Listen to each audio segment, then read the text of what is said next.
Well, good afternoon and welcome to Church of the Pennine. It is good to have you with us for this, our next message in our series, Walking the Christian Walk. And this will be our final message before our summer break. So there won't be any messages in August. We will pick up with Church of the Pennine again from the second Sunday in September. The series, of course, Walking the Christian Walk. What's been our aim? Well, it's been about focusing on what we need to put into place, what we need to cultivate in our lives for us to be the most effective followers of Jesus that we can be. How can we be best prepared to play the small part that all of us must play in fulfilling the Great Commission? We have that responsibility, don't we? Our life as a Christian is not about us. It must be our focus being on serving others. Today I want to have a little bit of a think about contentment. I wonder what contentment means for you. Here it is in pure and simple terms. It can be defined as a state of happiness and satisfaction. A regular question, I'm sure, like me, many of us probably ask ourselves is, am I content? All of us have things that give us that warm, fuzzy feeling, don't we? Those things that we would just say, do you know, that's what makes me feel really content. My finding that place of contentment, I believe, is fairly simple. A good book, a freshly brewed mug of black coffee, and a varied music playlist. I'm as happy and content as anyone could ever imagine. But I want us to widen the question a little bit, just away from instances of contentment. If I was asking you the question, are you content in life? Are you content in life? Do you know that deep down tranquility, that peace in the soul, that true peace of mind and heart? I think contentment really is that acceptance that we can't on our own change and control the world around us. But what I want to suggest is we can impact the world within us. I'm sure, like you, love Psalm 23. The promise of God in that psalm is so real. The promise that contentment comes to those who allow the shepherd of their soul to lead them to green pastures, quiet waters, and restoration.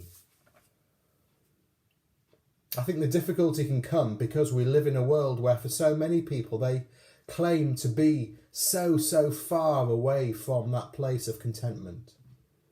Our society is driven by ambition, a striving to achieve, a need to gather more possessions. All of the marketing executives are very clever. They give us this, cast us this vision that is when we do that, that's when we'll find that contentment. If I could just have or achieve this, then surely I will finally be content. Do you know, our world today, we have so much compared to previous generations, but the level of frustration and discontentment that many feel, to me, seems to be higher than ever. People tell me they just don't feel content. Let me remind you, of course, we're called as followers of Jesus to walk a different path, to cultivate contentment through our relationship with God, not contentment from the message of the world around us.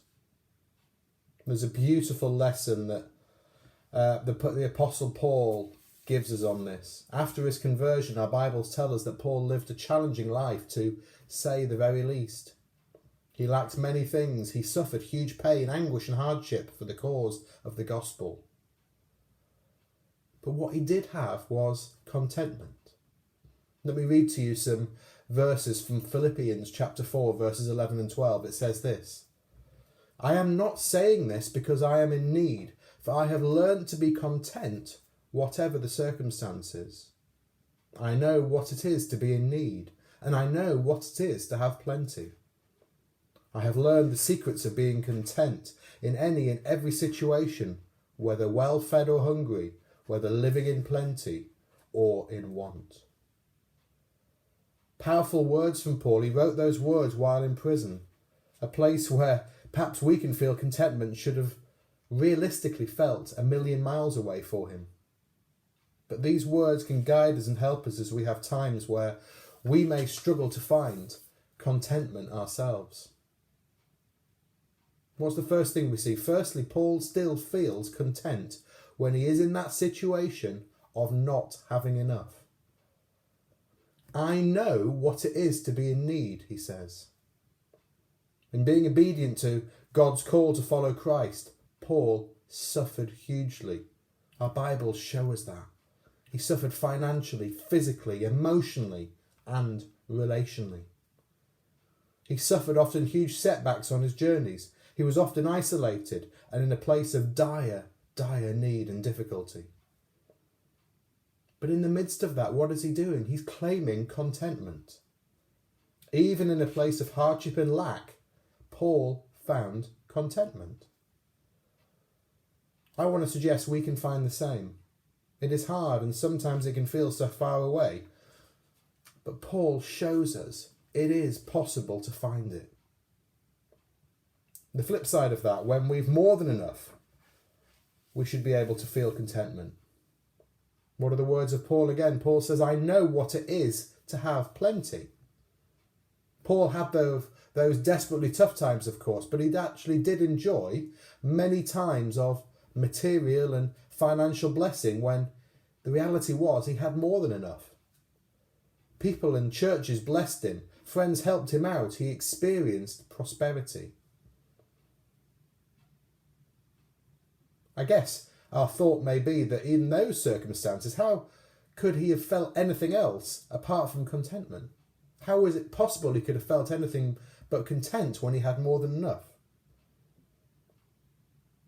I think we can say that's true, but we need to guard ourselves from the risks that can come from this.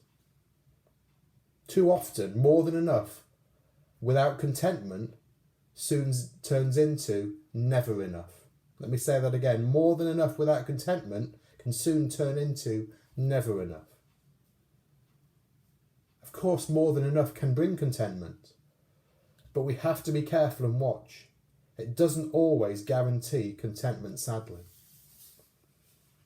Paul is also content in having enough. What does he say again? I have learnt to be content, whatever the circumstances, he says. Paul's very life circumstances taught him that overall, what contentment is not linked to our external circumstances. It's very easy to suppose that, isn't it? That actually it's all about what we have, our situations that will bring us contentment. Paul says, no, that's not the case.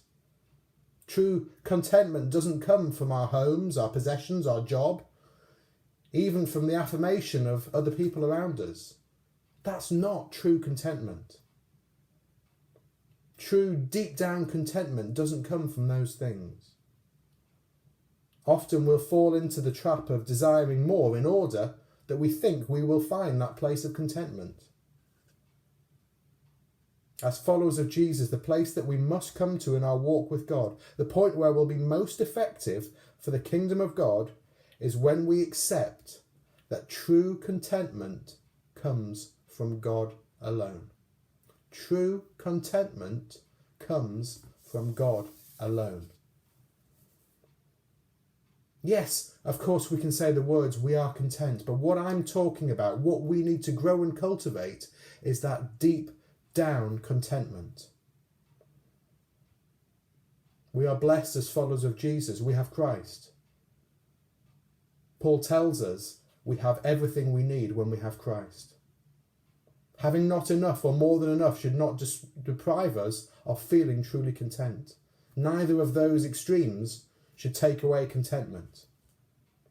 Our key is to learn the secret of being content in any and every circumstance, whatever we might face.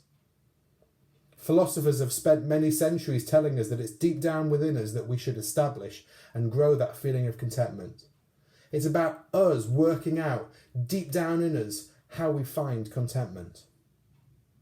I think that's true to an extent, but it is by far not the whole story. It's who is in us as followers of Jesus that takes us to the place of contentment. It's Christ in us that brings us to that place. Whether we have not enough or more than enough isn't the determining factor of contentment. All of us can fall into the trap of thinking that it is. But verse 13, that next verse of the same chapter in Philippians 4 says this: I can do all this through him who gives me strength. Jesus is enough. We have to grasp the fact that that's where true contentment comes from, not in the things of the world around us. True contentment comes from Jesus, because Jesus is enough. My hope and prayer is that he will bring that contentment to you in all things. Thank you so much for being with us. I pray God's blessing on you, and we'll speak again soon.